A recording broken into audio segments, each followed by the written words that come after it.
Buenas tardes, mi nombre es Aymaradín Ramírez. Esta es mi cédula de ciudadanía. El día de hoy vamos a hablar sobre el ejercicio 5 de la unidad 2, tarea 2, dinámica y energía.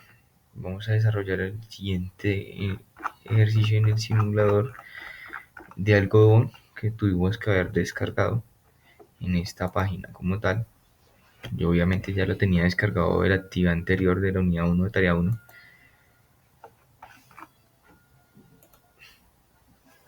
Que es lo primero que debemos de tener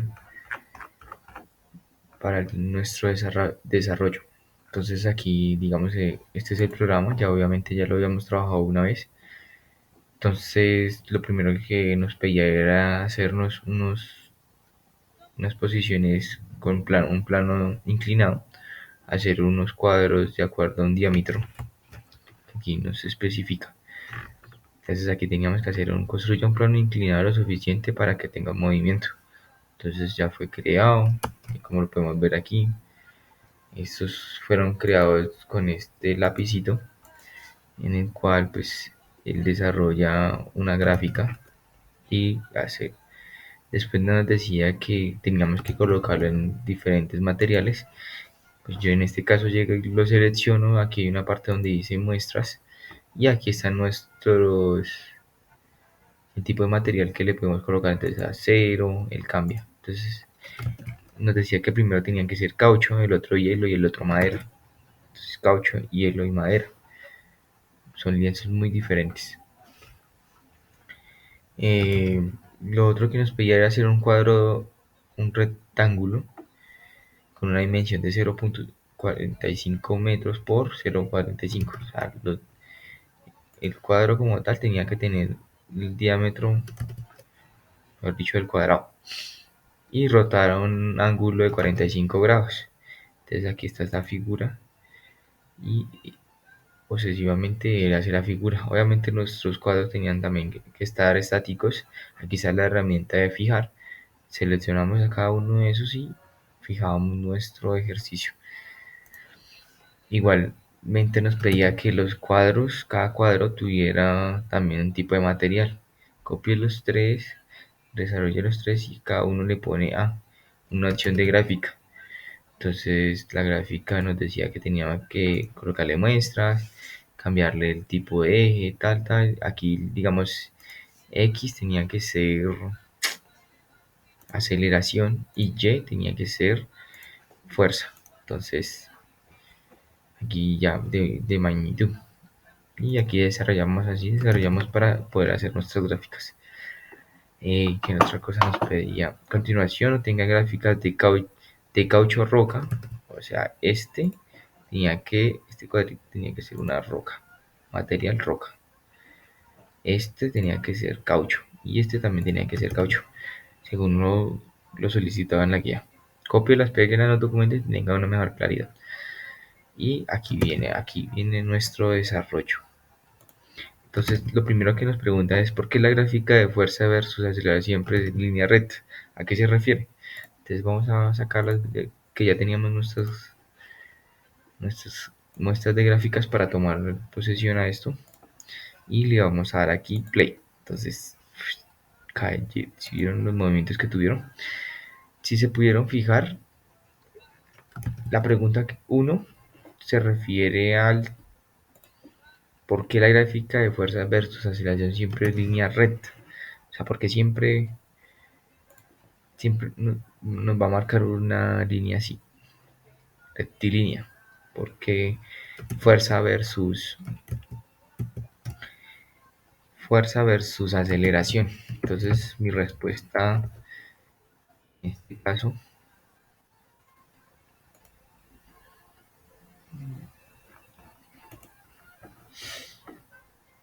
fue de esta forma. Permítanme un segundo.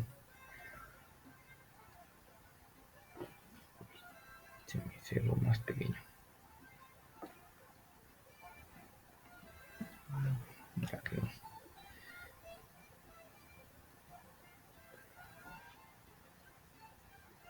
Entonces vamos a ponerlo grande para que lo puedan visualizar mejor. Y la pregunta yo le respondí así. Entonces dice, bueno, aquí podemos determinar que cuando un objeto se le aplica una fuerza neta, esto nos demuestra una gráfica rectilínea con la misma dirección y viajando con rapidez constante, según como lo establece la segunda ley de Newton, que esta produce una aceleración mayor y esto hace que también nos indique que la aceleración es inversamente proporcionada a la masa. Entonces, una breve explicación a esto es que la fuerza, que es y, sobre la aceleración, que es x, siempre nos va a mostrar una rectilínea, llamémoslo vertical, que aumenta. O sea, va a aumentar siempre este siempre va a aumentar a la fuerza. ¿Por qué? Porque fuerza sobre aceleración. También podríamos tomarlo como aceleración sobre tiempo. Porque aquí, digamos, es una fuerza que se está aplicando en magnitud. O sea, en este caso, que el recuadro caiga de esta forma. Aquí ya está aplicando una fuerza con este tipo de material. Entonces los dos están haciendo una fuerza de magnitud, de acuerdo al rozamiento. Si ustedes se pueden observar, aquí hay unas gráficas que si ¿sí cada materia o la masa correspondiente a cada uno de sus materiales tiene una fuerza proporcionada. Digamos un ejemplo, la fuerza de magnitud que tiene este hielo, obviamente no tiene fuerza ni de fricción ni nada porque pues se desliza brevemente. O sea, aquí no tiene una fuerza, no tiene fuerza de fricción, pues porque se resbala. Obviamente la masa del caucho o el material de caucho es más estático, tiene fuerza de fricción. Es ahí donde vamos a proporcionar este tipo de gráfica y la subaceleración correspondiente. Entonces la aceleración siempre se va a medir en una forma rectilínea, si aumenta su rapidez o no. Segunda pregunta. Dice, ¿cuál fue la diferencia entre la experiencia del caucho madera frente a los otros dos? Entonces, se determina que la masa sobre el hielo cae más rápido que la madera y que el caucho. Esto es porque la fricción es menos densa que las demás. También podríamos decir que la caída la- de la del, de la del caucho es más lenta por el mismo motivo, pero no solo cae más lento, sino también se observa que la gráfica que su aceleración varía en las tres, siendo que la del hielo la más rápida y la del caucho la más lenta. Entonces, digamos, una explicación que les estaba haciendo de la rapidez y el acuerdo al material que se proporciona en cada una de sus masas. Este es más rápido, se desliza mucho más rápido. La densidad de esta, o sea, el material de este es mucho más rústico, es más complejo, por eso es que es más lento a la hora de bajar. Es que ni siquiera está haciendo un movimiento deslizante, está cayendo como rueda, gira.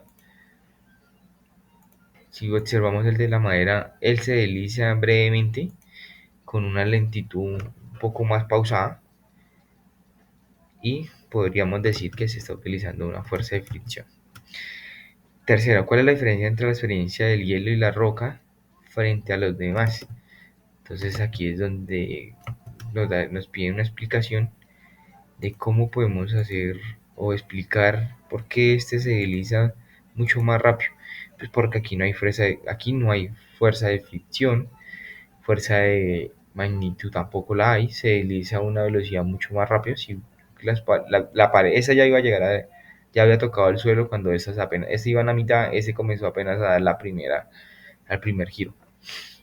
Entonces este es más o menos deslizante, poco fuerza de fricción, pero este sí no, ese es tan seco que lo que hace la roca es girar, es rodar.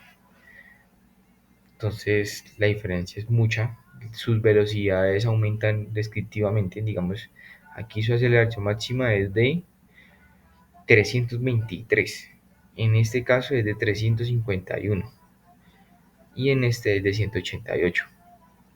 Si ven cómo cambia y varía nuestra gráfica como tal y nuestro ejercicio. Dice tercero, ¿cuál fue la diferencia entre la experiencia del hielo y la roca que tiene? Ah, ya ok. Entonces yo creo que esto nos indica que la fuerza de fricción es menos densa, su aceleración es más veloz y cae mucho más rápido. Esto hace que la gráfica nos muestre una caída sin sin una fricción desde el punto de salida, que era lo que estamos explicando. El cuarto, ¿qué ocurre si elimina la gravedad del ejercicio? Entonces vamos a observar aquí cómo funciona nuestra gráfica sin gravedad. Entonces vamos a eliminar y vamos a notar que nuestra, nuestra gravedad hace que nuestros cubos o materiales floten de la misma forma.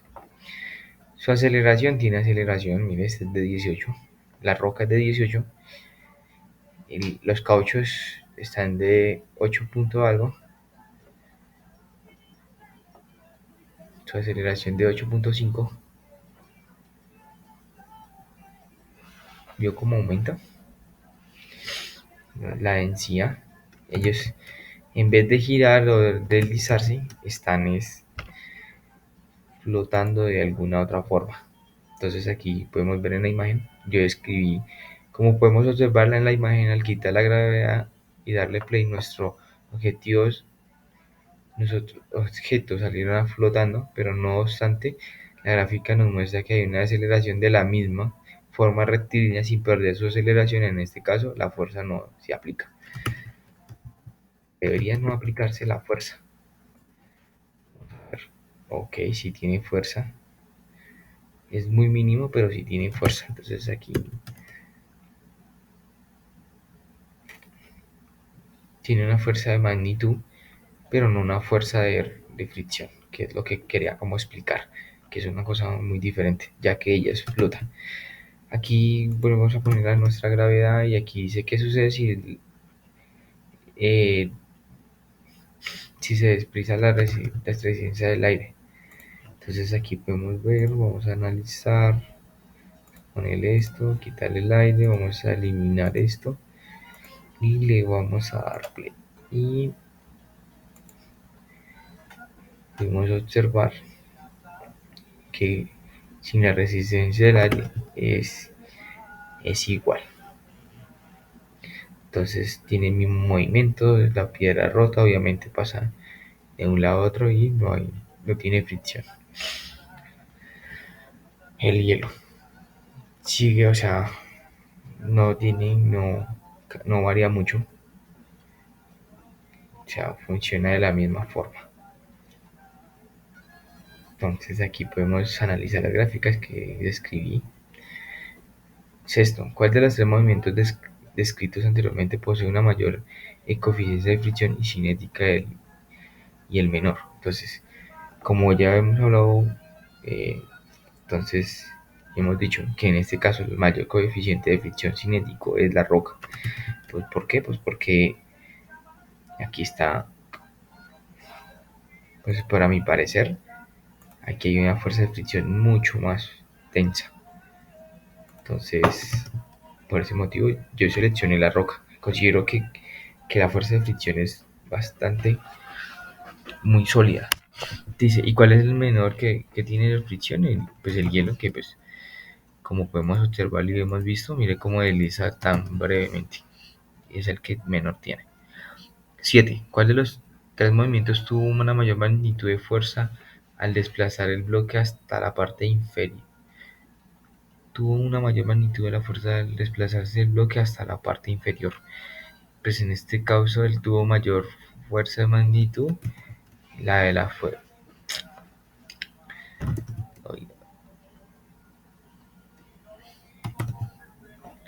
El caucho con la roca, en el mismo sentido, pues porque mire, ella lo que hace es rodar, más no tiene un deslizamiento como tal. Aquí nos piden el octavo que copie y pegue la gráfica obtenida de la experiencia. Entonces aquí están las gráficas de cada una de ellas. Bueno, esto no siendo más, muchas gracias y espero que me hayan entendido. Gracias.